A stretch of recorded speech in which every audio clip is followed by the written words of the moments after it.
Hello everyone, welcome again. I am Anuradha Kashyap, your biology mentor. आज मैं आपके लिए एक बहुत ही शानदार टॉपिक लेकर के आई हूँ, दैट इज़ बायोमॉलिक्यूल। जो भी नीट के स्टूडेंट्स हैं उनके लिए सबसे ज़्यादा बेनिफिट होने वाला है इस टॉपिक से। रीज़न ये है कि बहुत सारे यूट्यूब पे इसके लेक्चर इसके रिगार्डिंग हैं, बट जो मैंने नोट्स के थ्रू आज आपको मैं समझाने की कोशिश करूँगी, आई थिंक वो that will be the best idea, क्योंकि ये मेरे खुद के हैंड रिटन नोट्स हैं एंड मैं बहुत ही ईजी वे में सारी चीज़ें पढ़ाने की कोशिश करूँगी। मेरे जितने भी स्टूडेंट आज तक रहे हैं और जितना भी मैंने एनालिसिस किया है उसके बेस पे मुझे एक बात समझ में आई है कि स्टूडेंट को बायोमॉलिक्यूल का जो चैप्टर है ये थोड़ा सा टफ लगता है। थोड़ा नहीं बोलूँगी, बहुत टफ लगता है बच्चों को। तो आज हम इसको ट्राई करेंगे ईजी वे में समझने के लिए, है ना। सेकेंड चीज़, जो CSIR वाले बच्चे हैं अगर वो भी मेरा चैनल देखते हैं तो प्लीज़ एक बात नोटिस कर लीजिएगा। अगर आपने बायोमॉलिक्यूल का ये वाला टॉपिक मेरे साथ देख लिया, जो कि बहुत बड़ा चैप्टर इवन होने वाला है, काफ़ी सारे इसके पेजेस में मैंने नोट्स कवर किए हुए हैं, तो उनके लिए ये एक प्लस पॉइंट हो जाएगा। जब आप अपना बायोकेमिस्ट्री वाला टॉपिक पढ़ोगे ना CSIR के अंदर, तो वहाँ पर ये काफ़ी चीज़ों में आपको बेनिफिशियल होने वाला है आपके लिए। बाकी CSIR के लिए अलग से सेपरेट नोट मैं टाइम टू टाइम बाद में बनाती रहूँगी, बट फर्स्ट ऑफ ऑल मैं नीट वाले बच्चों के लिए बायोमॉलिक्यूल चैप्टर आज पढ़ाने जा रही हूँ। और ये चैप्टर ऐसा है जिसको मैं इंटरेस्टिंग बनाने की पूरी कोशिश करूँगी। ये चैप्टर आपका कई जगह से लिंक कर जाएगा, जैसे कि ये 11th वाले बच्चों के लिए है बेसिकली, बट ये 12th में जो बच्चे होते हैं ना, molecular basis of inheritance chapter आप पढ़ के आते हो या पढ़ते हो 12th वाले बच्चे, तो वहाँ पर DNA के रिगार्डिंग बहुत कुछ दिया गया है, तो वो चीज़ें मैं यहाँ पे कवर करूँगी। उसके अलावा हमारे पास यहाँ कार्बोहाइड्रेट की हम बात करेंगे, हम लिपिड्स के बारे में बात करेंगे, हम प्रोटीन की स्ट्रक्चर, अमीनो एसिड, सबके बारे में 1 to 1 डिस्कस करेंगे। और मुझे जहाँ तक लगता है ये एक ऐसा टॉपिक है जिसमें आप इस चैप्टर को 2 पार्ट में डिवाइड कर दो, एक छोटी यूनिट, एक बड़ी यूनिट। हम पहले सारी छोटी यूनिट को पढ़ेंगे, हर एक चीज़ की एक छोटी यूनिट को पढ़ेंगे और फिर उसकी एक बड़ी यूनिट को पढ़ेंगे, ठीक है। तो हम डिटेल में एनालिसिस करेंगे। सेकेंड चीज़ मैं एक और बताना चाहूँगी कि ये जो टॉपिक है नीट वाले बच्चों के लिए, ये NCERT से मे भी थोड़ा सा ऊपर रह सकता है, तो अगर आप प्रिपेयर करना चाहते हैं तो आपके लिए थोड़ा सा एक्स्ट्रा हो सकता है। तो प्लीज़ आप इसको ध्यान से पढ़ लीजिए, क्योंकि अगर आप इसका 70% भी याद रख गए तो आपका काम बन जाएगा। मैं फोकस कर दूंगी उन चीज़ों पर जो नीट में आता है, जहाँ से कई बार क्वेश्चन बन चुकी हैं और इन फ्यूचर आने की कंप्लीट प्रोबेबिलिटी रहती है। तो चलिए स्टार्ट करते हैं। बायोमॉलिक्यूल, देखिए एक सेल से शुरू करेंगे हम। ये मेरे सारे नोट्स हैं जो आपको यहाँ पे दिखाई दे रहे हैं, बैक टू बैक मैं आपको सारा समझाऊंगी। फर्स्ट ऑफ ऑल हम अपना नंबर पेज 1 से शुरू करने जा रहे हैं। बायोमॉलिक्यूल की अगर हम बात करें, लेक्चर मैं डाल दूंगी, लेक्चर नंबर करके डाल दूंगी, आप प्लीज़ पूरी प्लेलिस्ट के अकॉर्डिंग उसमें चेक कर लीजिएगा, लेक्चर नंबर 1 2 3, तो वो सीरीज़ में कंटिन्यूएशन के साथ आने वाला है, ठीक। तो देखो, अब शुरू कर रहे हैं चैप्टर। बायोमॉलिक्यूल की जब हम बात करते हैं तो बायो का मतलब हो गया लिविंग, और मॉलिक्यूल मतलब ऐसे मॉलिक्यूल जो लिविंग ऑर्गेनिज्म के अंदर मिलने वाले हैं, उनको हम बोलते हैं बायोमॉलिक्यूल। अब एक सेल के अंदर जाओ आप, एक सेल के अंदर साइटोप्लाज्म होता है। अब उस सेल्स के साइटोप्लाज्म के अंदर सिर्फ DNA तो नहीं होता न्यूक्लियस में, और भी बहुत सारी चीज़ें होती है, और उन चीज़ों के बारे में ही हमने डिस्कस करना है कि वो क्या होती हैं और उनको उनको एनालिसिस कैसे किया गया है ना। तो देखो, जब एक सेल थी ना, तो सेल को आप तोड़ दो इन द सेंस कि उसकी प्लाज्मा मेम्ब्रेन, या उसकी अगर वो प्लांट की है तो उसकी सेल वॉल को तोड़ दो। हम बेसिकली यहाँ पर ह्यूमन के रिगार्डिंग बात करेंगे, तो हम कहेंगे कि सेल की प्लाज्मा मेम्ब्रेन को आप क्या कर दो, तोड़ दो। उसके बाद उसके साइटोप्लाज्म में जो कॉम्पोनेंट है उनको हम क्या करने जा रहे हैं, एनालिसिस करने जा रहे हैं। तो कुछ कंपोनेंट ऐसे होंगे जो बड़े होंगे साइज में, और कुछ कंपोनेंट ऐसे होंगे जो छोटे होंगे साइज में। इसका मतलब हमें 2 फ्रैक्शन मिलने वाले हैं, एक फ्रैक्शन जो छोटे मॉलिक्यूल का मिलेगा और एक फ्रैक्शन जो हमें बड़े मॉलिक्यूल का मिलने वाला है। जो छोटे मॉलिक्यूल का फ्रैक्शन है उसको हम बोलते हैं micro molecule, bio micro molecule, यानी कि वो साइज में छोटे होंगे, ठीक है, वेट में भी कम होंगे। देखेंगे क्या क्या फीचर होंगे इनके। और एक ऐसा फ्रिक्शन हमें मिलने वाला है जो साइज में मॉलिक्यूल हमारे बहुत बड़े हैं, जिनका मॉलिक्यूलर वेट ज़्यादा है। तो वही चीज़ें समझ में आएंगी कि क्या होगा। हमारी सेल के अंदर हमें 5 चीज़ें पढ़नी होती हैं, जो बायो मैक्रो मॉलिक्यूल है उनकी बात कर रही हूँ। हमें 5 पढ़ने होते हैं और उनकी छोटी यूनिट्स पढ़नी होती है। अब ऐसे मान लीजिए कि एक दीवार है राइट, दीवार ब्रिक से बनी हुई है, तो जो वो वॉल है पूरी, वो एक एक ब्रिक को जोड़ने से बनी है। तो वो जो ब्रिक होगी ना वो एक्ट करेगी एज अ मोनोमर यूनिट, और जब आप उन मोनोमेरिक यूनिट को आपस में जोड़ते चले जाते हो तो आपके पास एक पूरी वॉल का फॉर्मेशन होता है जो एक पॉलीमर बनाएगी। यानी कि उन मोनोमर को भी हम पढ़ने वाले हैं, उस सिंगल ब्रिक के बारे में भी हम डिस्कस करने वाले हैं, और उस ब्रिक से बनने वाले पॉलीमेरिक वॉल के बारे में भी हम बात करेंगे। यानी अगर मान लेते हैं मैंने कहा कि प्रोटीन बनाइए, प्रोटीन कोई छोटी स्ट्रक्चर तो है नहीं, तो अगर आपको प्रोटीन बनाना है तो प्रोटीन के लिए आपको उसकी छोटी यूनिट देखनी होगी। छोटी यूनिट क्या होगी उसकी? Amino acid. यानी amino acid act as a monomer, और जब आप अमीनो एसिड को जोड़ते चले जाओगे that will act as a polymer. Clear? तो ये मैंने आपको यहाँ पे समझाया। इसी तरह कार्बोहाइड्रेट होगा, इसी तरह लिपिड होगा, बहुत सारी चीज़ें होंगी जिसको हम वन बाय वन डिस्कस करने वाले हैं। मैं इसको बहुत ही सिंपल तरीके से समझाने वाली हूँ और सेकंड सीरीज में चलेंगे। कहीं से भी हम इसको अगर थोड़ा सा भी उलझा चैप्टर तो फिर उसके बाद आपको थोड़ी सी प्रॉब्लम हो सकती है समझ आने में, इसीलिए बी विद मी और थोड़ा फोकस के साथ बैठिएगा। अपनी जो आप नोट्स वगैरह मेरे साथ बनाते हो प्लीज़ आप अच्छे से बनाना शुरू कर दीजिए। आपको इसके जो जितने भी नोट्स हैं ये टेलीग्राम चैनल पर मैं आपको दे दूंगी, लिंक नीचे डिस्क्रिप्शन में मिल जाएगा। दोनों चैनल का लिंक मिल जाएगा, टेलीग्राम पे नीट वाले बच्चों के लिए भी मिल जाएगा, CSIR वाले बच्चों के लिए भी मिल जाएगा, तो प्लीज़ आप दोनों ज्वाइन कर सकते हैं। ठीक है, तो चलिए बायोमोलिक्यूल क्या होते हैं। मेरी स्पीड थोड़ी तेज़ रहेगी, रीज़न क्योंकि चैप्टर बड़ा है तो I have to cover a lot of things, तो उसी अकॉर्डिंग हम स्पीड भी अपनी रखने वाले हैं। बायोमैक्रोमोलिक्यूल की अगर हम बात करते हैं तो all the organic compounds which are found in the body of living organism.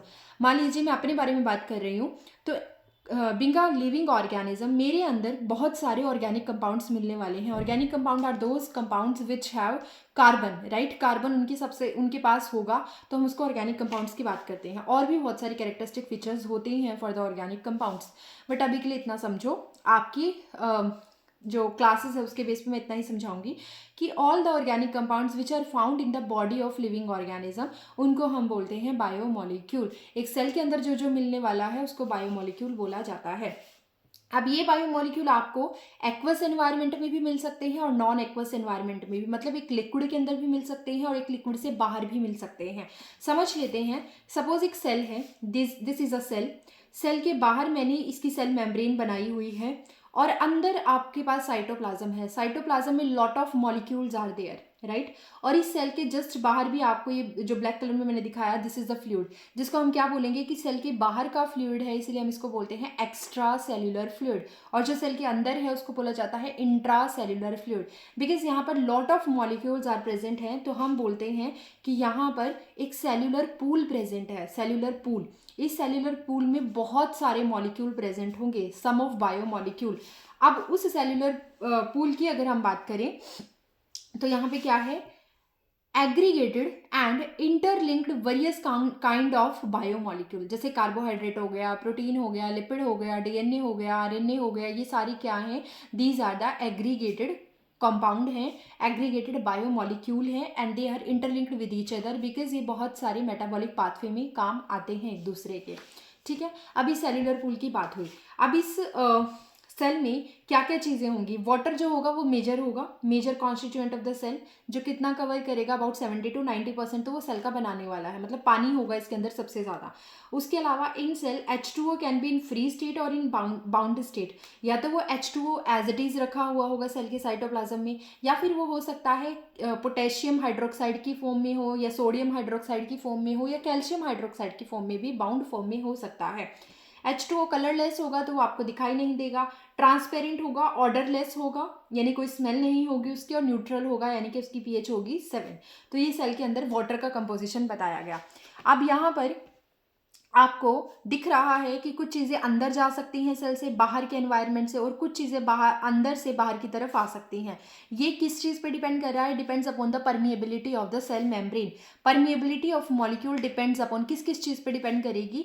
ये आपकी डिपेंड करती है कि सॉल्युबिलिटी क्या क्या है मॉलिक्यूल की। मान लेते हैं कार्बोहाइड्रेट की मैं बात कर रही हूँ, अगर कार्बोहाइड्रेट ज़्यादा सॉल्युबल होगा इसके अंदर तो वो और कार्बोहाइड्रेट की बात करते हैं। चलिए, अगर कार्बोहाइड्रेट मान लेते हैं पोलर मॉलिक्यूल है, मान लेते हैं उसके अंदर, पोलर का मतलब समझते हो, पोलर का मतलब एक ऐसा ग्रुप है जिसके पास OH ग्रुप है ना, OH फंक्शनल ग्रुप है, तो वो लिपिड की मेम्ब्रेन को क्रॉस नहीं कर सकता क्योंकि लिपिड नॉन पोलर है, तो नॉन पोलर को पोलर क्रॉस नहीं कर सकता। लेकिन कोई पोलर सब्सटेंस है, फॉर एग्जाम्पल लिपिड, अब लिपिड क्या है, लिपिड अंदर पोलर है और लिपिड की ही बनी हुई मेम्ब्रेन भी है, वो भी पोलर है, तो पोलर पोलर को क्या कर सकता है, अट्रैक्ट करता, मतलब एक काइंड ऑफ कि पोलर पोलर को इजीली निकलने दे सकता है, अंदर एंट्री करने दे सकता है। तो सॉल्युबिलिटी के ऊपर भी डिपेंड करेगा मॉलिक्यूल्स की।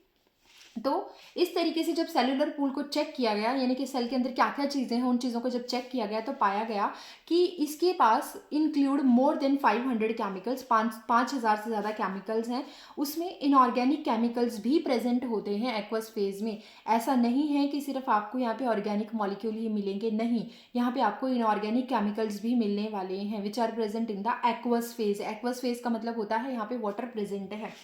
अब solubility of molecule depends upon इन चीज़ों के ऊपर डिपेंड करती है, ठीक है। परमिएबिलिटी भी हमें पता है कि प्लाज्मा मेम्ब्रेन के ऊपर डिपेंड करेगी। अब हमें ये नहीं समझ आ रहा था, देखो अब तो हमें पता है कि सेल के अंदर बायो मैक्रोमोलिक्यूल थे।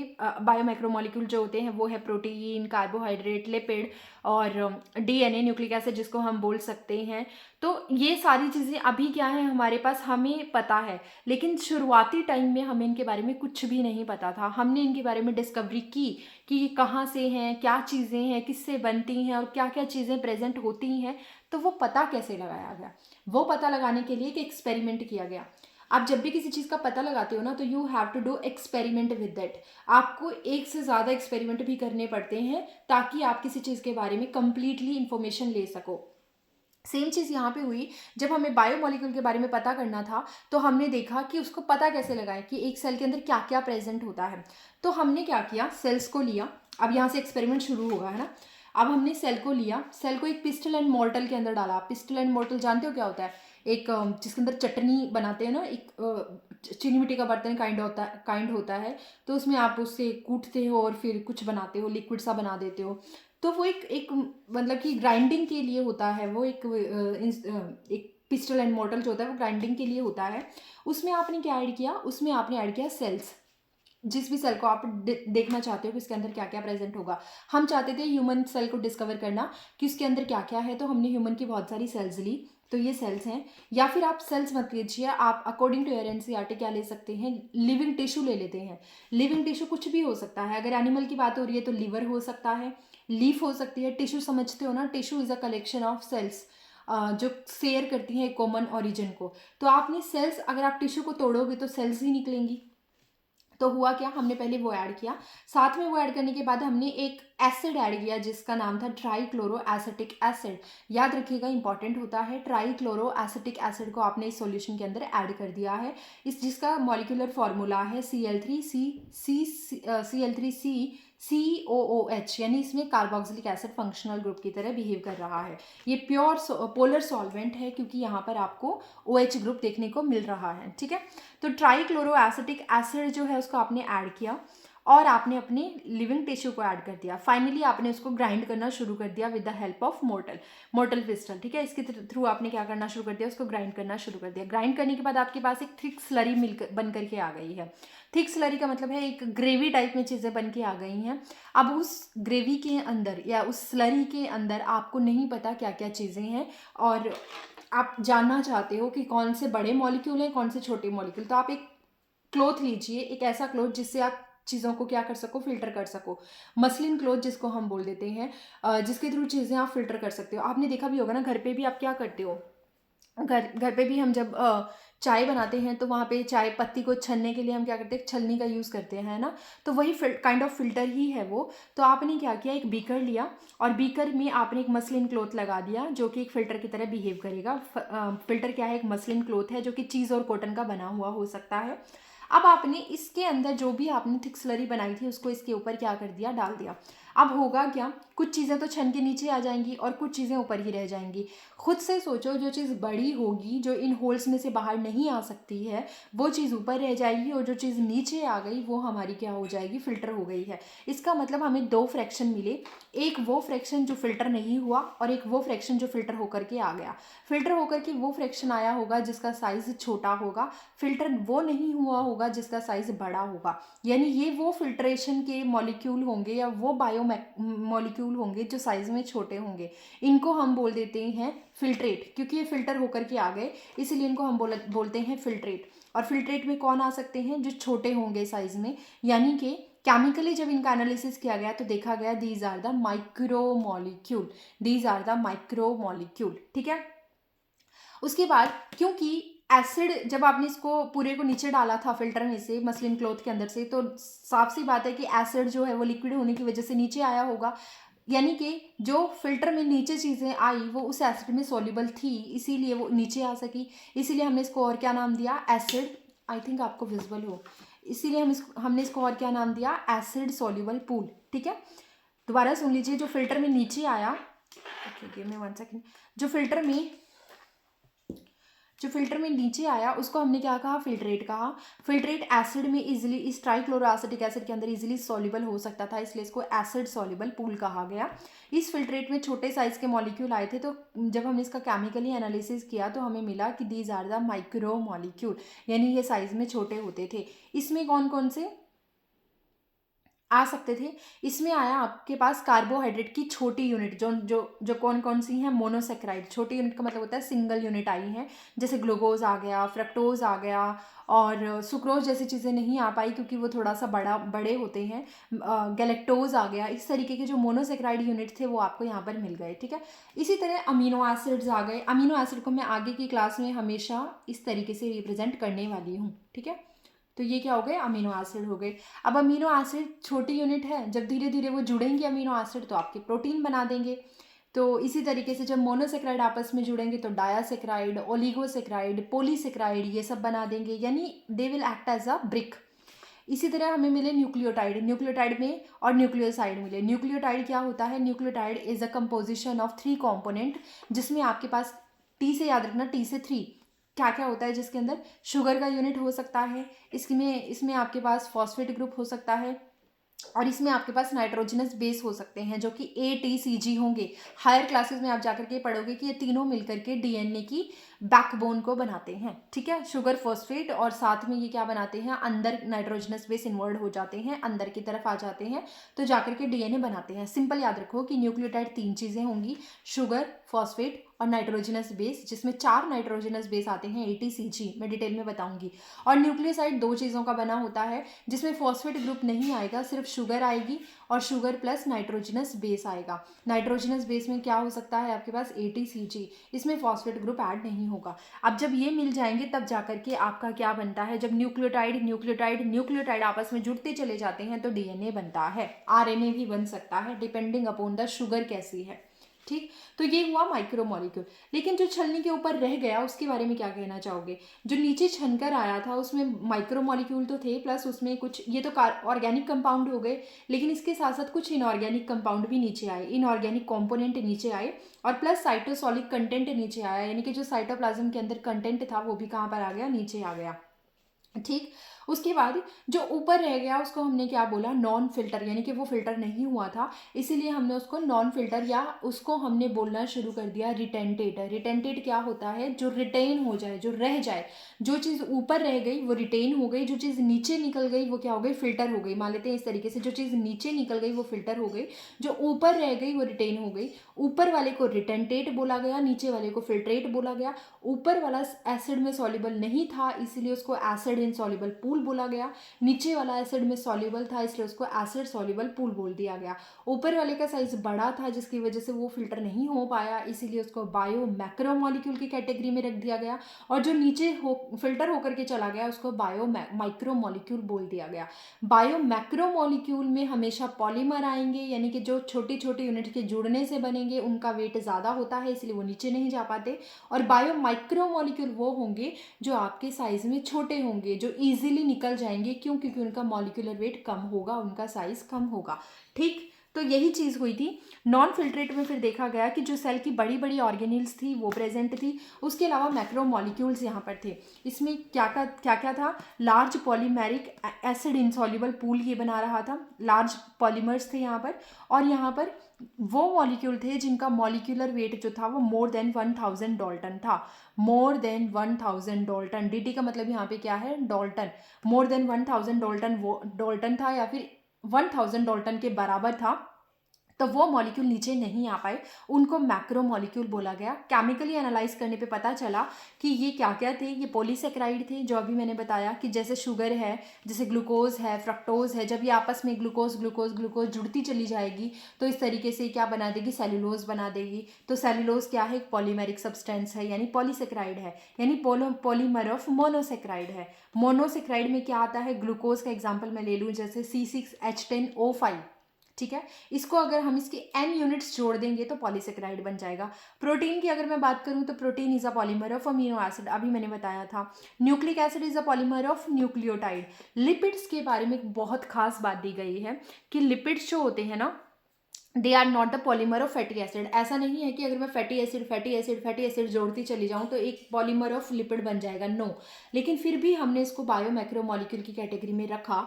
क्यों रखा, जबकि देखो इसका मॉलिक्यूलर वेट भी कितना था, 800 डाल्टन था। 800 डाल्टन किस में आते हैं, माइक्रोमोलिक्यूल में।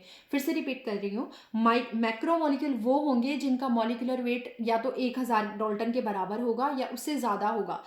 जो माइक्रो मॉलिक्यूल होंगे वो वाले मॉलिक्यूल होंगे जिनका मॉलिक्यूलर वेट 800 डाल्टन या इससे कम होगा। अब लिपिड के बारे में खास बात ये थी कि लिपिड था तो 800 डाल्टन का, कायदे से वो हमें माइक्रो मॉलिक्यूल के अंदर मिलना चाहिए था, बट ऐसा नहीं हुआ।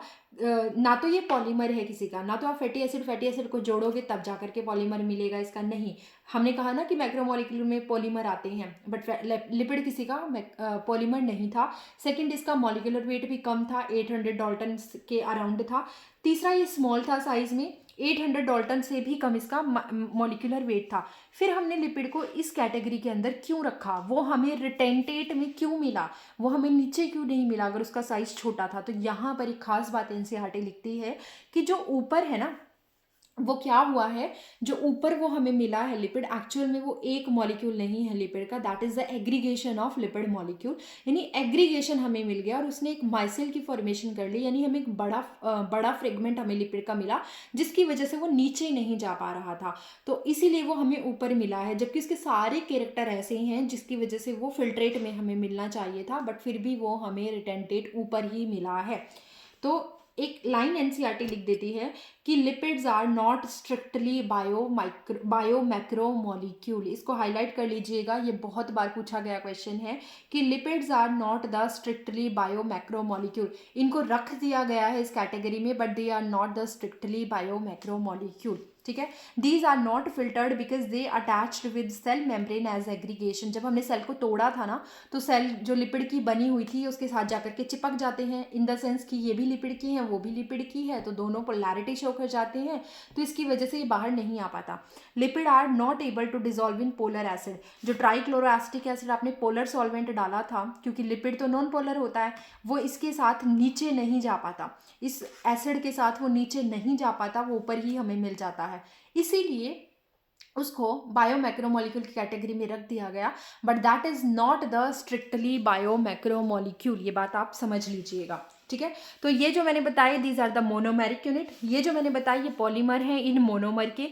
कार्बोहाइड्रेट का मोनोमर है कार्बोहाइड्रेट, इसका पॉलीमर है पॉलीसेकेराइड। अमीनो एसिड मोनोमर है, इसका पॉलीमर है प्रोटीन। न्यूक्लियोटाइड मोनोमर है, इसका पॉलीमर है न्यूक्लिक एसिड। लिपिड का कोई मोनोमर नहीं होता है, लिपिड फैटी एसिड से मिलकर बनता है, बट वो उसका मोनोमेरिक यूनिट नहीं होता है।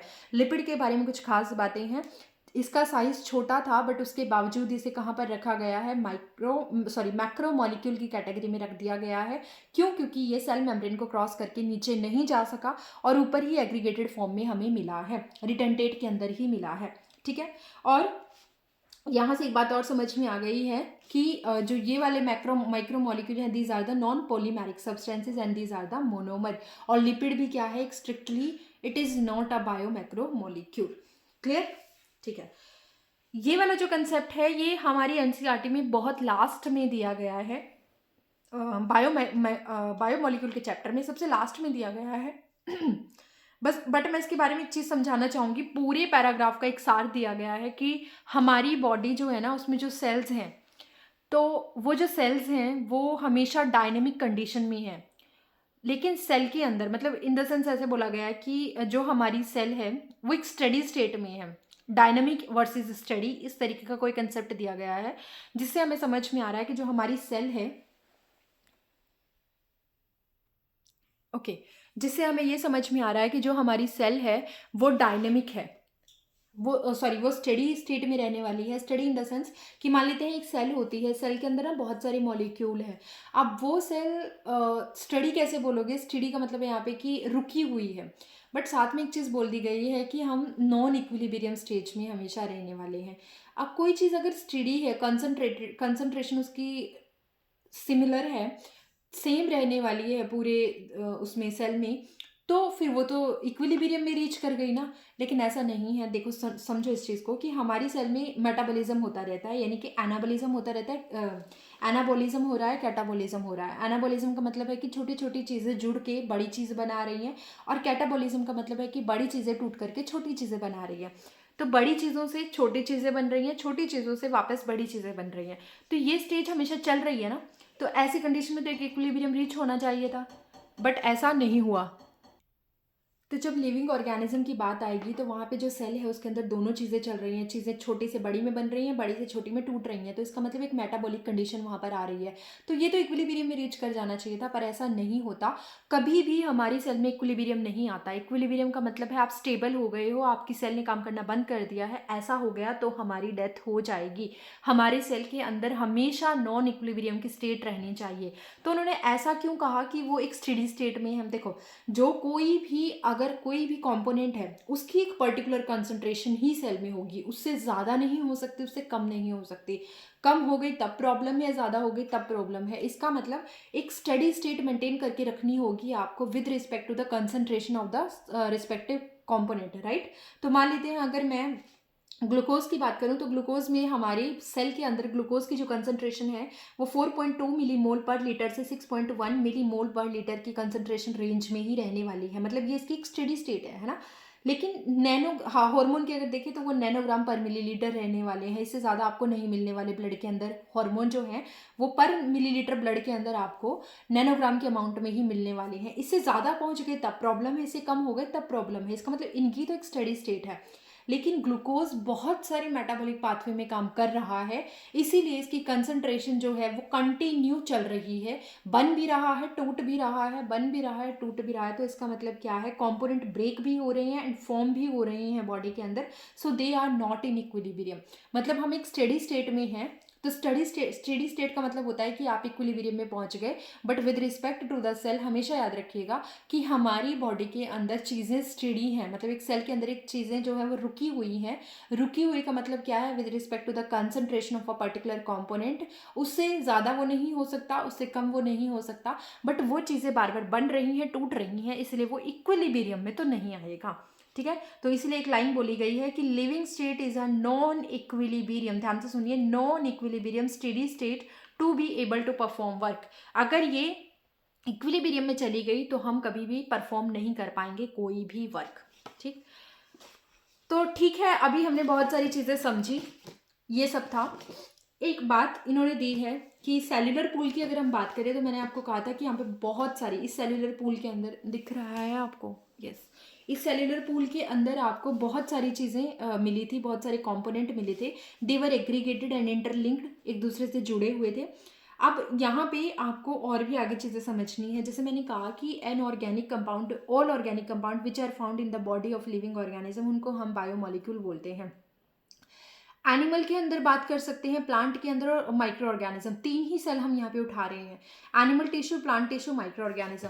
जब इनका केमिकल एनालिसिस किया गया तो हमें मिला कि similar types of chemical are present but in different amount.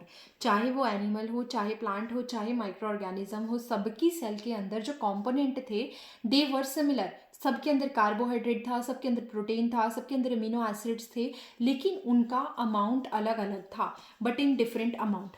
ठीक है। अब यहाँ पे एक कंपैरिजन चार्ट बनाया गया कि ह्यूमन टिश्यू का लिया गया जो एक लिविंग मैटर है और एक अर्थ क्रस्ट ली गई जो नॉन लिविंग मैटर है।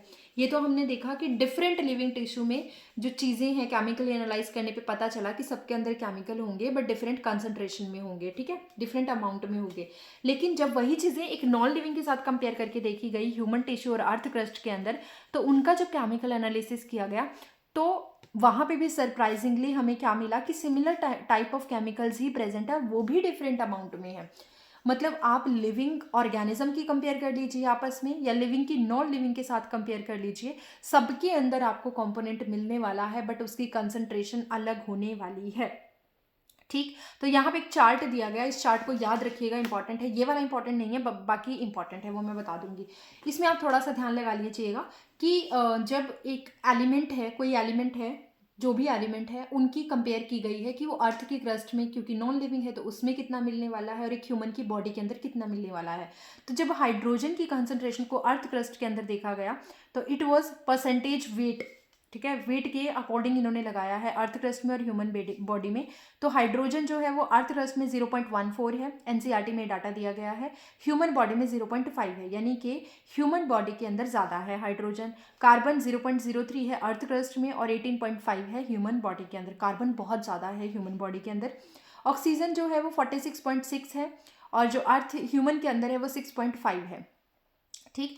तो इस तरीके से एक चार्ट दिया गया है, मैं पूरा नहीं बताऊंगी, आप देख सकते हैं। मैं इसमें इंपॉर्टेंट चीज़ें कवर कराती हूँ। पहले सबसे इंपॉर्टेंट देखिएगा कि अर्थ की क्रस्ट में सबसे ज़्यादा क्या मिलने वाला है आपको, ऑक्सीजन मिलने वाला है 46.6, फर्स्ट कंपाउंड है। इसके बाद आपको सेकंड यहाँ पे मिलने वाला है सिलिकॉन 27.7, तो इनको आप अपनी एनसीईआरटी में हाईलाइट कर सकते हैं। सिलिकॉन आपको मिलने वाला है 27.7, सेकंड अमाउंट है। उसके बाद आपको थर्ड कंपोनेंट मिलेगा कैल्शियम का जो कि 3.6 है और सोडियम का मिलने वाला है 2.8 जो कि फोर्थ कंपोनेंट है आपकी अर्थ के क्रस्ट के अंदर। जो इसका अमाउंट है वो मैं बता रही हूँ, ठीक। और जो नाइट्रोजन है वो सबसे कम मिलेगा, वेरी लिटल। अब इसी तरीके से अगर हम ह्यूमन की बॉडी में बात करते हैं कि हमारे पास सबसे ज़्यादा क्या मिलने वाला है, तो हमारी बॉडी में सबसे ज़्यादा मिलेगी ऑक्सीजन 65.0%। उसके बाद सेकंड कंपोनेंट मिलता है कार्बन 18.5। थर्ड कंपोनेंट हमें मिलता है नाइट्रोजन। नाइट्रोजन अर्थ की क्रस्ट में नहीं थी लेकिन नाइट्रोजन हमारे अंदर 3.3 होती है। फोर्थ कंपोनेंट हमारी बॉडी में सबसे ज़्यादा मिलता है जो वो है कैल्शियम 1.5% मिलता है हमें, परसेंटेज बाय वेट मिलता है। और इसके बाद फिफ्थ हमें मिलता है हाइड्रोजन 0.5, ठीक है। हमारी बॉडी में सिलिकॉन जो है that is negligible in amount, हमारे पास सिलिकॉन की कोई खास कंसंट्रेशन नहीं होती, बहुत ही नेग्लिजिबल अमाउंट में होता है। तो एक नोट हमें समझ में आया कि carbon, hydrogen, oxygen, nitrogen and sulphur, these are the most abundant in human body. तो इसीलिए हमारे ज़्यादातर ऑर्गेनिक कंपाउंड भी इन्हीं 5 चीज़ों से मिलकर के बने हुए हैं, प्लस फॉस्फोरस भी इसके अंदर आ जाता है। Carbon, hydrogen, oxygen, nitrogen and sulphur, ठीक है, these are the most abundant in human body. अब एक कॉम्पोनेंट दिया गया है कि एक सेल के अंदर जो चीज़ें हैं उनका क्या क्या परसेंटेज रहने वाला है। एक ह्यूमन सेल हम ले लेते हैं और उसमें हम देखते हैं कि हमारी सेल के अंदर चीज़ें क्या क्या प्रेजेंट होती हैं। सबसे पहले हमारी सेल में वाटर प्रेजेंट होगा, कितना प्रेजेंट होगा, 70 to 90%। That is the most abundant chemical of the cell, ठीक है। मैंने एक बात लिखी है कि this is the most abundant chemical of the cell, मैंने ये नहीं लिखा कि it is the most abundant organic chemical of the cell.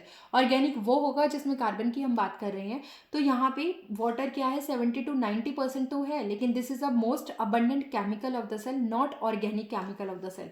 Protein की बात करें तो it is the most abundant organic compound of the cell, यही मैं कहना चाह रही थी कि ये क्या है, मोस्ट अबंडेंट ऑर्गेनिक कंपाउंड है पहले नंबर पे, लेकिन सेकंड मोस्ट अबंडेंट केमिकल है सेल के अंदर दूसरे नंबर पे, क्योंकि पहला क्या है, वाटर है। लेकिन अगर आपसे स्पेसिफिकली पूछ लिया जाए कि ऑर्गेनिक कंपाउंड की बात की जा रही है तो वो कौन होगा, वो होगा आपका प्रोटीन, जिसका अमाउंट कितना है, 10 to 15%। फिर आता है न्यूक्लिक एसिड यानी डीएनए और आरएनए। तो इनकी हम बात करें तो ये second most abundant organic compound होता है। इसके बाद ये आता है 5.5 to 7% आता है। कार्बोहाइड्रेट आता है 3%, लिपिड आता है 2% और आयंस आते हैं 1%। तो ये एक सेल के अंदर आपको कंपोजिशन मिला है। तो मैंने कुछ इस तरीके से याद किया था कि आप वाटर के बाद पेंसिल याद कर लो, पेंसिल, ठीक है।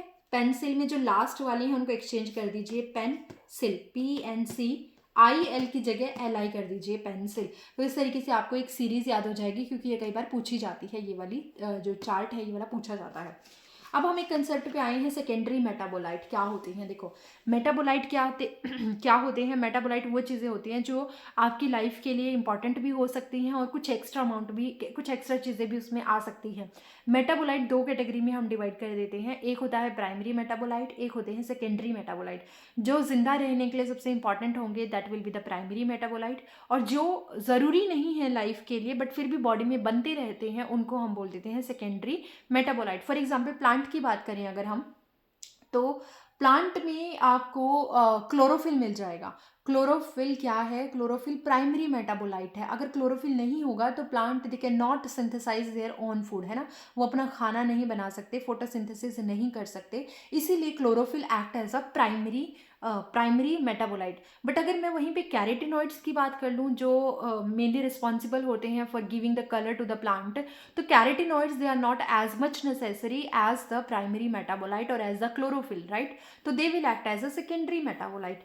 बट वहीं पर अगर हम ह्यूमन की बात कर ले, तो ह्यूमन के अंदर जैसे कि सपोज ग्लूकोज है, ग्लूकोज बहुत ज़्यादा इंपॉर्टेंट होता है हमारे लिए, तो that will act as a primary metabolite. But बहुत सारी हमारी बॉडी के अंदर एल्केलॉइड्स बन जाते हैं, बहुत सारी लाइक चीज़ें ऐसी बन जाती हैं जिनकी हमें ज़रूरत खास नहीं होती, तो वो हमारे लिए क्या करते हैं, सेकेंडरी मेटाबोलाइट की तरह काम करते हैं। हमें ज़्यादातर सेकेंडरी मेटाबोलाइट के बारे में पढ़ना होता है, क्योंकि primary metabolite they are very important for the plant और फॉर द एनिमल्स। और अगर हम ज़्यादातर मेटाबोलाइट की बात करते हैं तो हम वो प्लांट के रिस्पेक्ट में करते हैं, है ना।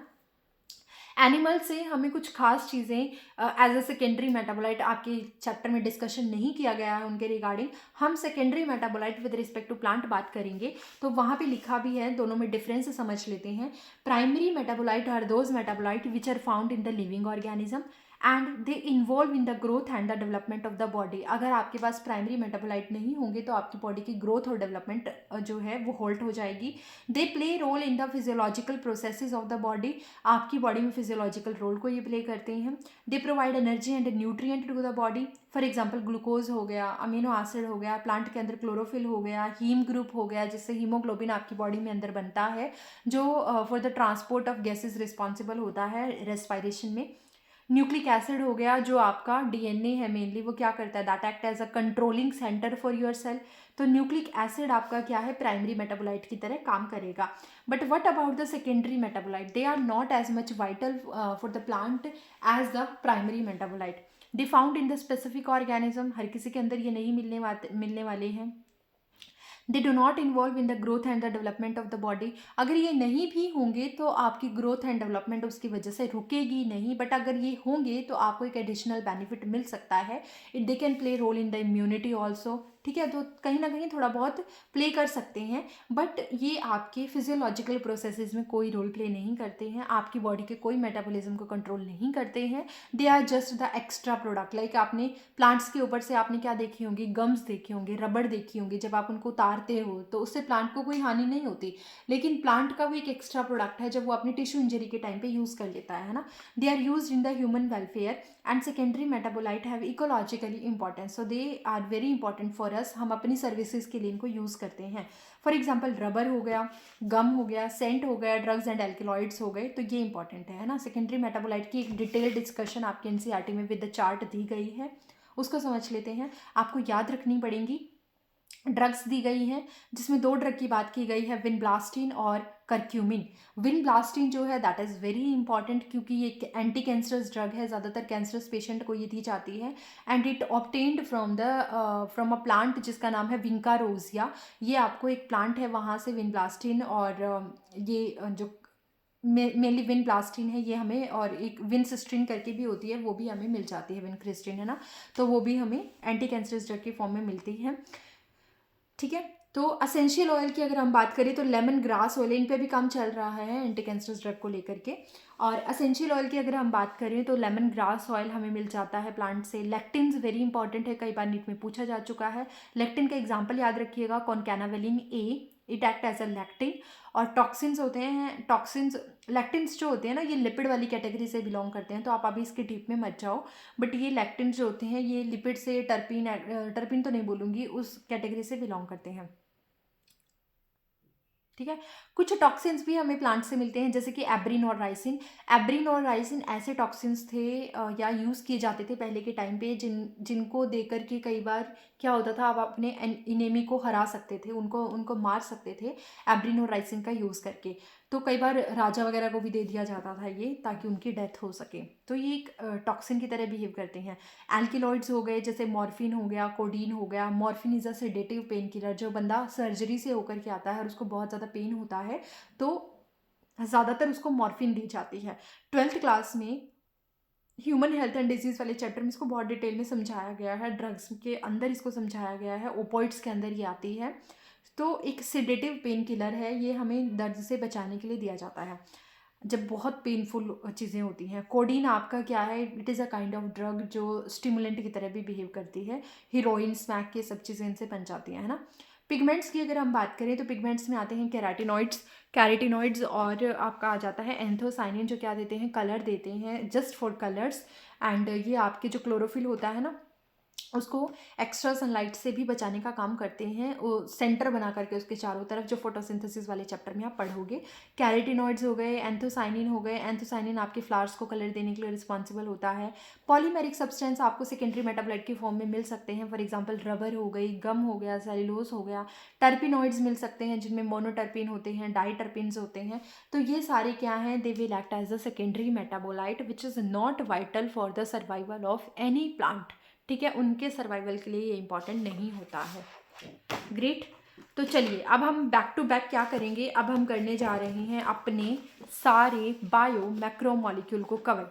याद रखिएगा, मैं पहले छोटी यूनिट पढ़ाऊंगी यानी माइक्रोमॉलिक्यूल को पढ़ाऊंगी, और फिर उसके साथ साथ उनको जोड़ जोड़ के जो बायो मैक्रोमॉलिक्यूल बनेगा उसके बारे में हम डिस्कशन करने वाले हैं। तो सबसे पहले जैसे मोनोसेक्राइड हम पढ़ेंगे, फिर उससे बनने वाले ओलिगोसेक्राइड, फिर पॉलीसेक्राइड। ठीक है, तो चलिए स्टार्ट करते हैं। ओके स्टूडेंट, तो पहला हमारा जो बायो मैक्रोमॉलिक्यूल रहने वाला है that is a carbohydrate.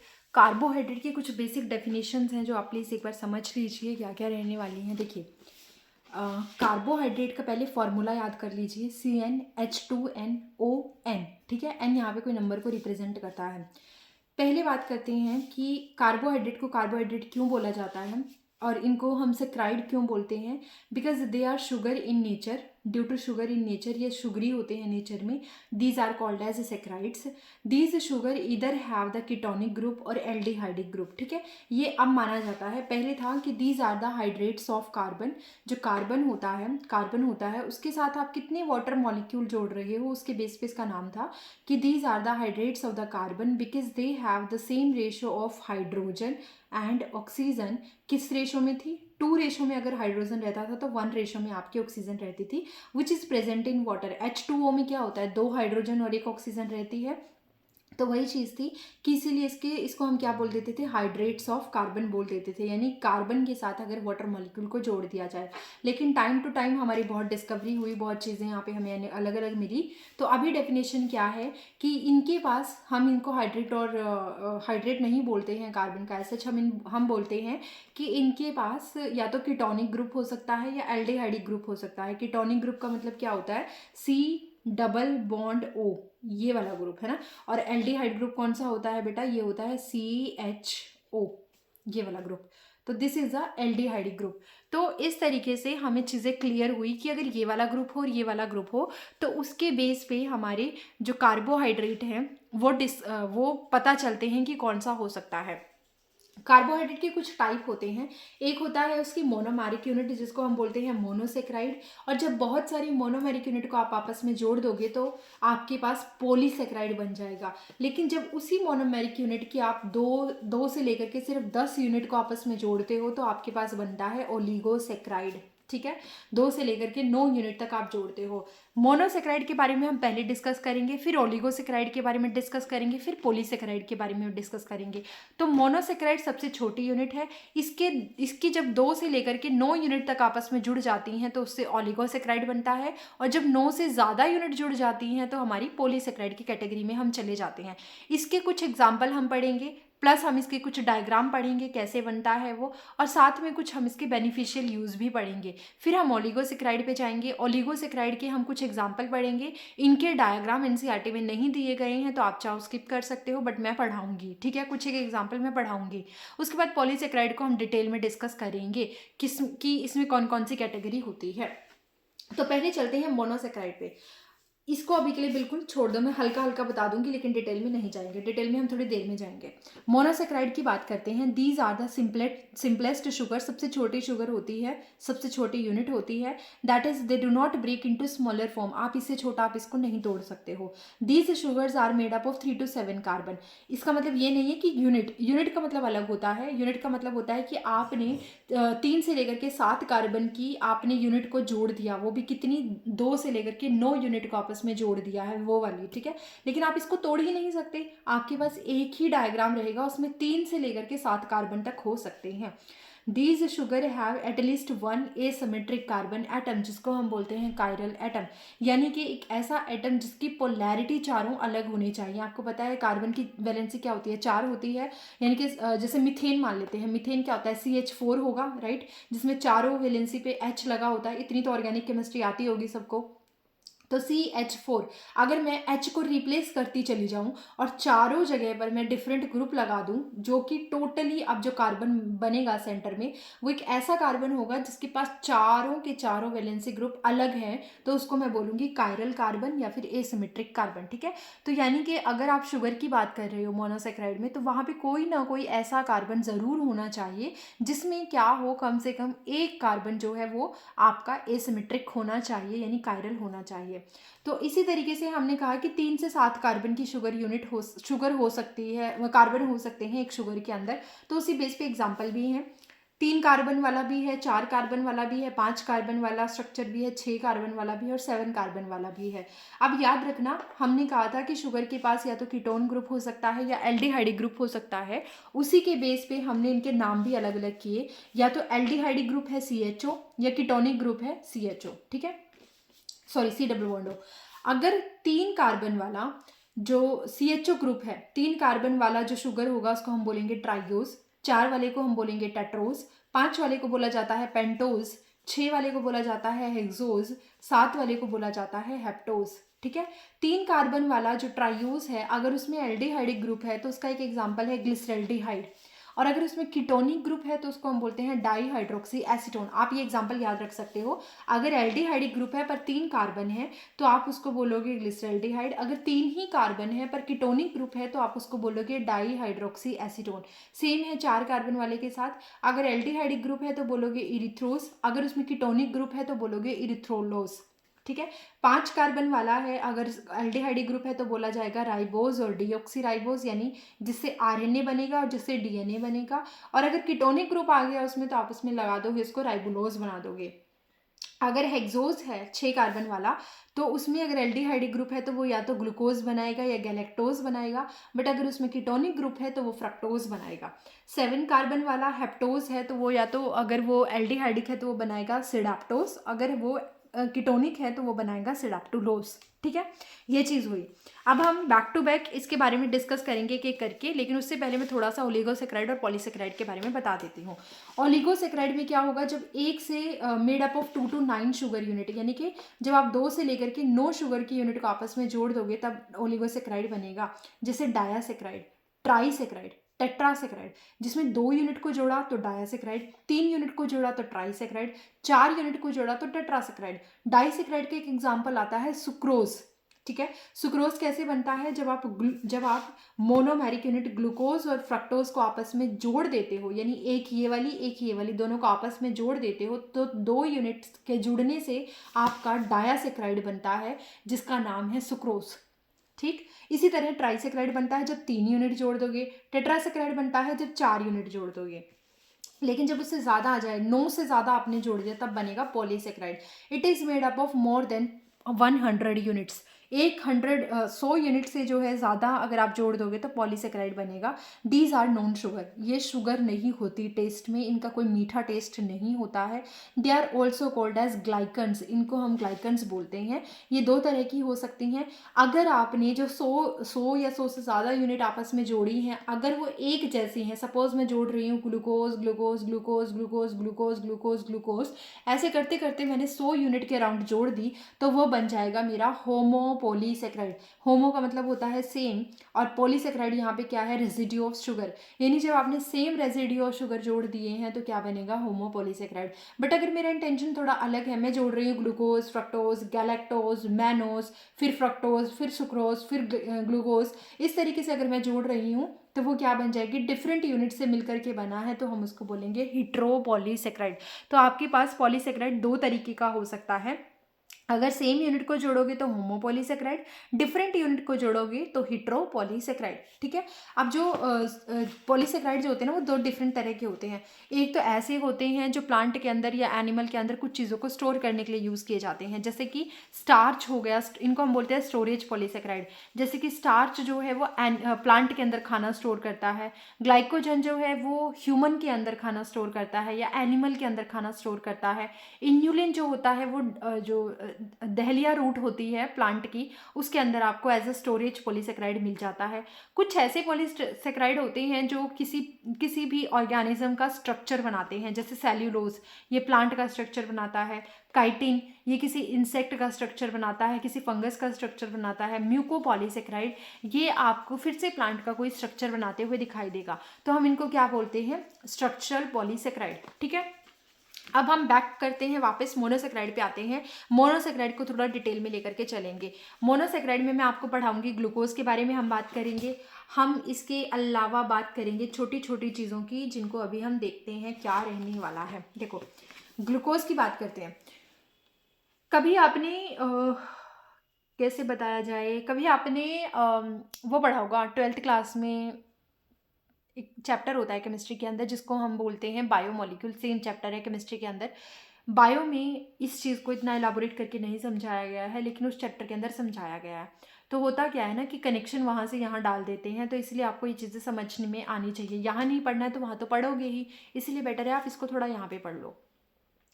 Glucose को ना जब पानी में डाला जाता है, तो मैं समझा रही हूँ, ग्लूकोज को जब पानी में डाला जाता है तो उसका एक एक्वस सॉल्यूशन बनता है। तो उस एक्वस सॉल्यूशन के अंदर वो आपको 3 तरीके की चेन देता है। एक तो चेन देता है अल्फा चेन 30%, 33%। एक चेन वो देता है बीटा चेन जिसको हम बोलते हैं 66%, हमें वो मिलती है। बाकी की बची हुई नॉर्मल चेन मिलती है 1%, है ना। तो हमें 3 तरीके की चेन मिली, अल्फा चेन बीटा चेन, ये इनके स्ट्रक्चर के ऊपर रहता है, अल्फा और बीटा। अब ये एक ऐसी शुगर है which is dextro rotatory sugar, यानी कि जब आप इसमें से प्लेन पोलराइज्ड लाइट को पास करवाते हो तो ये उस प्लेन पोलराइज्ड लाइट को राइट की तरफ मोड़ देती है, डाइवर्ट कर देती है, इसीलिए हम इसको बोलते हैं डेक्स्ट्रो रोटेटरी या डेक्सट्रोज शुगर हम इसको बोलते हैं। नॉर्मली जो ग्लूकोज होती है ना, that is a grape sugar, यानी जो ग्रेप होता है उसके अंदर आपको मिलती है। इसके अलावा हम इसको ब्लड शुगर भी बोलते हैं, हमारी ब्लड के अंदर भी ये मिलती है, और कॉर्न शुगर भी हम इसको बोलते हैं। इसका जो फॉर्मूला है वो है C6H12O6। 6 कार्बन थे तभी तो हमने इसको हेक्सोज कहा था ना, तो यही चीज़ है कि इसके अंदर C6 और H12 और O6 है। कौन सा फॉर्मूला हो रहा है यहाँ पे अप्लाई, CnH2nOn। कार्बन 6 है, हाइड्रोजन 2 × 6 है, और ऑक्सीजन फिर से 6 है, यानी C6H12O6। अब हम इसको थोड़ा सा बनाने की कोशिश करते हैं, इसकी चेन फॉर्म बनाते हैं। देखो 6 कार्बन बना लीजिए, 1 2 3 4 5 6, आपने 6 कार्बन बना लिया है, होप दिख रहा है ये, ओके। आपने इसके 6 कार्बन बना लिए हैं, 1 2 3 4 5 6। आपका जो फर्स्ट कार्बन रहेगा उस पर आप इसका कार्बोक्सिल उस पर आप इसका फंक्शनल ग्रुप ऐड करोगे। जो ग्लूकोज था वो कौन सा फंक्शनल ग्रुप रखता है, एल्डिहाइडिक ग्रुप रखता है, तो यहाँ पे कौन सा फंक्शनल ग्रुप आ जाएगा, एल्डिहाइडिक फंक्शनल ग्रुप आ जाएगा, यानी CH डबल बॉन्ड O। ठीक है। दूसरे कार्बन पे आप रखोगे HOH, थर्ड कार्बन पे OH H, फोर्थ कार्बन पे HOH, फिफ्थ कार्बन पे HOH। आप याद रखना कि फिफ्थ वाले कार्बन पे जो OH रहने वाला है वो राइट साइड में रहने वाला है और H हमेशा लेफ्ट साइड में रहने वाला है, अगर आपको ये डेक्स्ट्रो रोटेटरी शुगर बनानी है। अगर आपको ये लेवो रोटेटरी करनी होती है, यानी लेफ्ट की साइड मोड़ने वाली बनती, तो ये आपका OH लेफ्ट साइड में होता। अभी ये राइट साइड में है, इसलिए डेक्स्ट्रो रोटेटरी शुगर होती है। ठीक है, जो लास्ट वाला कार्बन है उस पर आपको CH2OH मिलने वाला है। यहाँ पे कोई ना कोई ऐसा कार्बन होगा जिस पे कायरल कार्बन आपको मिल जाएंगे। हमारी कंडीशन थी ना कि जब शुगर की बात करो तो वो कायरल कार्बन वाली होनी चाहिए, उसमें एक कार्बन कायरल होना चाहिए, मतलब कि उसके चारों ग्रुप अलग होने चाहिए। तो आप ये वाला देख लीजिए, ये वाला कार्बन, इसमें एक साइड ये ग्रुप है, एक साइड ये पूरा ग्रुप है, एक साइड OH है और एक साइड H है, मतलब ये भी मेरा क्या है, एसिमेट्रिक कार्बन है। तो ये शुगर तो है। अब यहाँ पे HOH की कंडीशन याद रखिएगा कि जो आपका ये वाला साइड होता है, लेफ्ट वाला साइड, उसके मैं सिंपली ट्रिक बता रही हूँ, जो लेफ्ट साइड में होते हैं जब आप उसको चेन में बनाते हो तो वो ऊपर की तरफ जाएंगे प्लेन से, और जो साइड वाले होते हैं वो नीचे की तरफ जाते हैं प्लेन से। ठीक है, तो नॉर्मल क्या होता है प्लेन, वो सब थोड़ी देर में समझते हैं। Normal level of blood glucose कितना होता है, इट इज़ अराउंड, ओके, तो यहाँ पे देखिए normal level of blood glucose कितना होता है, इट इज़ 80 to 120 मिलीग्राम पर 100 मिलीलीटर। ये नॉर्मल लेवल रहता है ब्लड के अंदर। जो अगर इससे ज़्यादा हो जाए तो उसको हम बोलते हैं ग्लूकोज यूरिया। ठीक है, जो कि बेसिकली डायबिटीज़ मेलाइटिस को भी एक इंडिकेशन देता है। अब यहाँ पर हम कुछ चीज़ें पढ़ेंगे जिसमें हम दो बात पढ़ेंगे, एक एनोमर होता है, एक एपीमर होता है। देखो, मैंने इस चेन का एक वो बनाया है, सॉरी बेटा, इसका चेन का मैंने क्या बनाया है, एक प्लेन में बोल दीजिए, प्लेन में मैंने कार्बन को अरेंज किया है। तो एक प्लेन है, इस तरीके से मैंने कार्बन को अरेंज कर दिया है। उस प्लेन से कुछ चीज़ें, कुछ कंपोनेंट बाहर की तरफ निकले हुए हैं, ऊपर की तरफ, और कुछ निकले हुए हैं नीचे की तरफ, है ना। तो वही चीज़ें हमने समझाई है यहाँ पे कि मैंने कार्बन को अरेंज किया, कार्बन नंबर 1, कार्बन नंबर 2, 3, 4, 5 और जो 6 है that is out of the plane. तो ये जो शुगर बन करके आती है, इस तरीके की शुगर जो है ये हमारी होती है पायरानोज शुगर, जिसमें 5 कार्बन तो रिंग के अंदर होते हैं और एक कार्बन रिंग से बाहर होता है। रिंग के अंदर एक छठे नंबर पर जहाँ कार्बन होना चाहिए था वहाँ पर ऑक्सीजन होती है जो जुड़ी हुई होती है। वो ये वाली ऑक्सीजन थी जो एक दूसरे के साथ क्या कर गई थी, फ्यूज कर गई थी। अब मैंने अभी आपको क्या कहा, जो लेफ्ट साइड में होगा वो आउट ऑफ द प्लेन आप रखोगे, ऊपर रखोगे प्लेन के। तो देखो, कार्बन नंबर 1 पे H लेफ्ट साइड में ऊपर है, OH नीचे की तरफ जाएगा, H फिर से ऊपर है, OH नीचे है। थर्ड वाले पे OH ऊपर है, OH ऊपर, H नीचे। फोर्थ वाले पे H ऊपर है, H लेफ्ट साइड में है तो ऊपर जाएगा, राइट साइड में OH है तो नीचे जाएगा। फिफ्थ वाले पे H लेफ्ट साइड में है और OH जो है पूरा कंपोनेंट जो है ये ऊपर की तरफ चला जाएगा, CH2OH। ठीक है, तो ये तरीका होता है थोड़ा सा याद रखने का। इस फॉर्म में आपको मिली अल्फा चेन आपके ग्लूकोज की। लेकिन अगर मैं पलट दूं, किस चीज को पलट दूं, कार्बन नंबर 1 पे, ध्यान से सुनो, अगर मैंने कार्बन नंबर 1 पे H और OH की पोजीशन को चेंज कर दिया, अगर मैंने कार्बन नंबर 1 पे H और OH की पोजीशन को चेंज कर दिया, OH ऊपर आ गया, H नीचे चला गया, तो ये अल्फा से कन्वर्ट होकर के बीटा बन जाएगी। तो जब आप नंबर 1 कार्बन पे पोजीशन को चेंज करते हो तो उसको हम बोलते हैं एनोमेरिक फॉर्म। यानी एनोमर क्या है, अल्फा और beta both are the anomers, और दोनों पे जो पोजीशन है वो कार्बन नंबर 1 पे क्या हो गई है, चेंज हो गई है। H नीचे चला गया है, OH ऊपर चला गया है इसके ऊपर। ठीक है, अब मैं दूसरी चीज बताती हूँ कि आपने एनोमर तो बना लिया, anomer are the alpha and beta chain of glucose, लेकिन कुछ एपिमर भी होते हैं। जैसे कि अगर हम देखें इस वाले में, देखो मैनोज के बारे में एक बात की गई है कि mannose is the epimer of beta glucose, ये बीटा था। ठीक है, अब इसमें आपने क्या बनाया है, मैनोज को एपिमर बनाया है। कौन सी पोजीशन पे, कार्बन 2 पे। देखो ध्यान से, कार्बन 2 पे बीटा चेन में H ऊपर था, OH नीचे था, लेकिन मैनोज की जब बात हुई तो मैनोज में कार्बन नंबर 2 पे OH ऊपर है, H नीचे है। इसका मतलब यहाँ पे हमने सेकेंड नंबर पे पोजीशन को चेंज कर दिया है, तो मैं इसको बोलूँगी mannose is the epimer of beta glucose at carbon 2। वहीं पर अगर हम एक और एपिमर बनाते हैं तो अल्फा चेन के 4th नंबर के कार्बन पे देखो, OH नीचे है, H ऊपर है, लेकिन जब मैंने इस पोजीशन को चेंज कर दिया तो OH ऊपर चला गया, H नीचे चला गया, तो अब ये बन गई है गैलेक्टोज। तो इसका मतलब गैलेक्टोज क्या है, it is the epimer of alpha glucose. आपको सिर्फ और सिर्फ कार्बन नंबर देख करके उन पे जो पोजीशन है उसको चेंज करना होता है, रिवर्स करना होता है, और उस अकॉर्डिंग वो एनोमर या फिर एपिमर बन जाते हैं। अगर नंबर 1 पे चेंज करोगे तो वो एनोमर बन गया, अल्फा बीटा ऑफ ग्लूकोज। ठीक है, अगर आपने नंबर 2 पे चेंज किया बीटा वाले को लेकर के तो वो मैनोज बन गया, जो कि क्या है, एपिमर है। और अगर आपने एनोमर जो फोर्थ कार्बन है वहाँ पे चेंज किया है और तो वो आपका अल्फा का अगर आपने चेंज किया है तो वो गैलेक्टोज बन गया है, which is epimer of alpha glucose. ठीक है, तो आई होप ये चीज़ें समझ में आई होंगी। अब फंक्शन क्या होते हैं मोनोसेक्राइड के? ग्लूकोज एक मोनोसेक्राइड है। Glucose is the ultimate source of ATP in the cell for respiration. अगर ये नहीं होगा तो एटीपी का फॉर्मेशन नहीं होगा। ठीक है, खाना क्यों खाते क्यों हो भाई? खाते इसीलिए हो ना ताकि आप ग्लूकोज को in the presence of oxygen तोड़ सको, वहाँ पे ऑक्सीडेशन प्रोसेस हो सके और एटीपी का फॉर्मेशन हो सके। रेस्पिरेशन में क्या समझते हो? यही तो समझते हो ना कि ग्लूकोज को तोड़ दिया गया in the presence of oxygen, जिसको हम एरोबिक रेस्पिरेशन बोलते हैं। और आपको क्या मिला? CO2 मिला, वाटर मिला और एटीपी मिला। 36 एटीपी मॉलिक्यूल मिल गए। तो करीबन हमारे पास ग्लूकोज क्या है? It is the main source of ATP in the cell respiration. इसके अलावा अगर आप ग्लूकोज का पॉलीमराइजेशन कर दो, ग्लूकोज को जोड़ते चले जाओ, तो इनकी वजह से जो हमें बायोमैक्रोमॉलिक्यूल मिलते हैं, जो हमें पॉलीसेक्राइड मिलते हैं, वो इंपॉर्टेंट कंपोनेंट बनाते हैं प्लांट और एनिमल सेल का। इसके अलावा राइबोज भी एक शुगर है, ये वाली है ना। राइबोज क्या है? कार्बन नंबर 5 की एक शुगर है। और डीऑक्सीराइबोज क्या है? These are the main constituent of nucleic acid. अगर ये नहीं होंगे तो न्यूक्लिक एसिड नहीं बनेगा। राइबोज शुगर इंपॉर्टेंट होती है, डीऑक्सीराइबोज शुगर इंपॉर्टेंट होती है। राइबोज आरएनए बनवाती है, डीऑक्सीराइबोज डीएनए बनवाती है। तो अगर ये नहीं होंगे तो आरएनए और डीएनए नहीं बनेगा, ये बात याद रखना। अब इसी में कुछ चीज़ें आपको और अलग से दे दी गई हैं जो इंपॉर्टेंट है, थोड़ा सा पढ़ लेते हैं। ग्लूकोज एक एल्डिहाइडिक हेक्सोज है। मैंने अभी कहा कि इसके पास एक एल्डिहाइडिक ग्रुप होता है। ये ग्रेप में सबसे ज़्यादा मिलती है, इसलिए इसको ग्रेप शुगर बोला जाता है। इसको ब्लड शुगर भी बोलते हैं। इसके पास 5 कार्बन रिंग के अंदर थे और एक ऑक्सीजन रिंग के अंदर थी। ऐसी रिंग को पायरानोज बोलते हैं। लेकिन अगर थोड़ा सा उल्टा हो जाए, जिसमें 4 कार्बन, टोटल 5 कार्बन है जैसे राइबोज, और इसमें से 4 कार्बन रिंग के अंदर है और एक ऑक्सीजन रिंग के अंदर है और एक कार्बन रिंग से बाहर है, तो ऐसी रिंग को हम फ्यूरानोज बोलते हैं। ठीक है, जैसे कि यहाँ पे कुछ समझो थोड़ा सा।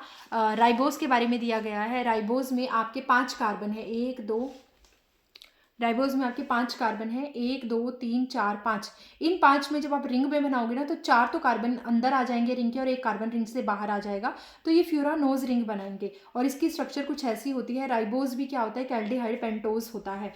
लेकिन फ्रक्टोज की अगर हम बात करें तो फ्रक्टोज पहले तो हेक्सोज है, 6 कार्बन का है, और दूसरा कीटोनिक ग्रुप है, यानी कि इसके पास C double bond O group होता है। तो इसमें जो है सेकेंड नंबर पर आपका कीटोनिक ग्रुप होगा। एल्डिहाइड ग्रुप फर्स्ट नंबर पे था, कीटोनिक ग्रुप हमेशा सेकेंड नंबर पर होगा। ठीक है, और एक चीज़ और कि जब आप इसको भी रिंग में रखोगे ना तो ये फ्यूरानोज रिंग ही देगा, यानी कि कार्बन 4 होंगे रिंग के अंदर और एक ऑक्सीजन होगी रिंग के अंदर और एक कार्बन जो होगा रिंग से बाहर होगा। फ्रक्टोज के बारे में थोड़ा सा पढ़ लेते हैं। राइबोज जो है वो तो RNA बनवाने में हेल्प करेगी, है ना। फ्रक्टोज जो है it is a fruit sugar because present in all fruit, सब फ्रूट के अंदर प्रेजेंट होती है एक्सेप्ट ग्रेप। क्यों? क्योंकि ग्रेप के अंदर कौन प्रेजेंट है? ग्रेप के अंदर आपकी ग्लूकोज प्रेजेंट है। इट इज़ ऑल्सो कॉल्ड लेवुलोज या फिर लेवोरोटेटरी, यानी कि ये प्लेन पोलराइज्ड लाइट को लेफ्ट साइड में मोड़ देती है, इसलिए हम इसको लेवोरोटेटरी भी बोलते हैं। ठीक, उसके अलावा यहाँ पे एक चीज़ और है कि जो शुगर होती है ना उसके पास have most chiral carbon. D form भी हो सकती है, एल फॉर्म भी हो सकती है। डी फॉर्म वो होती है जिसमें मैंने आपको थोड़ी देर पहले बताया था कि अगर OH जो है 5th कार्बन का वो राइट साइड में है तो वो डेक्स्ट्रो रोटेटरी है। अगर यही OH लेफ्ट साइड में होता तो ये लेवो रोटेटरी होती। तो OH on right side D form, OH on left side L form. Functional group की बात हो रही है यहाँ पे। On the basis of polarized light rotation dextro rotatory right में मूव करवा देती है, उसको लेवो रोटेटरी लेफ्ट में मूव करवा देती है। एक शुगर और है जिसके बारे में मैं बताना चाहूँगी, galactose. Galactose is the most abundant sugar of brain and nervous tissue. ये ब्रेन और नर्वस टिश्यू के लिए इंपॉर्टेंट है। इसको ब्रेन शुगर भी बोलते हैं, सेरिब्रोज भी इसको बोला जाता है। और it occur as part of milk sugar और लैक्टोज। लैक्टोज के अंदर भी ये मिल जाएगी। ठीक है, सॉरी, मिल्क शुगर के अंदर, मिल्क के अंदर भी आपको मिल जाएगी। It is found as a compound of glycolipids. जहाँ पर ग्लूकोज जो होता है ना वो लिपिड के साथ जुड़ जाता है, उसको हम ग्लाइकोलिपिड्स बोलते हैं। They are synthesized in mammary gland to make lactose of milk. जो फीमेल की ब्रेस्ट होती है उसके अंदर भी ये फॉर्म होती है ताकि मिल्क का फॉर्मेशन किया जा सके। इसके अलावा हम कुछ एक्स्ट्रा देख लेते हैं, जैसे कि इरिथ्रोज हो गया, ये 4 कार्बन की थी, है ना। थोड़ा थोड़ा इनके बारे में पढ़ लेते हैं। इरिथ्रोलोज क्या है, यहाँ पे इरिथ्रोलोज जो है वो कीटोनिक थी, इरिथ्रोज क्या थी, एल्डिहाइडिक थी। तो इरिथ्रोलोज के बारे में पढ़ते हैं। It is a ketonic tetrose, यानी 4 कार्बन की है और कीटोनिक ग्रुप रखती है। It is intermediate compound between dark reaction and hexose monophosphate pathway. आपको अभी डिटेल में नहीं जाना है, बस इतना समझ लो कि फूड सिंथेसिस जब प्लांट के अंदर होती है तो लाइट रिएक्शन और डार्क रिएक्शन चलती है, तो ये उसी के अंदर एक कॉम्पोनेंट बनता है, इंटरमीडिएट प्रोडक्ट।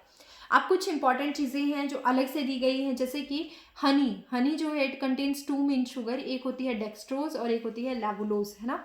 उसके अलावा एसिडिक ग्रुप जो है, ओके ये थोड़ा अलग है। डिराइव्ड, ये जो मैंने अभी पढ़ाई ना सारी, ये सिंपल मोनोसेक्राइड थी। अब हम बात करेंगे डिराइव्ड मोनोसेक्राइड की।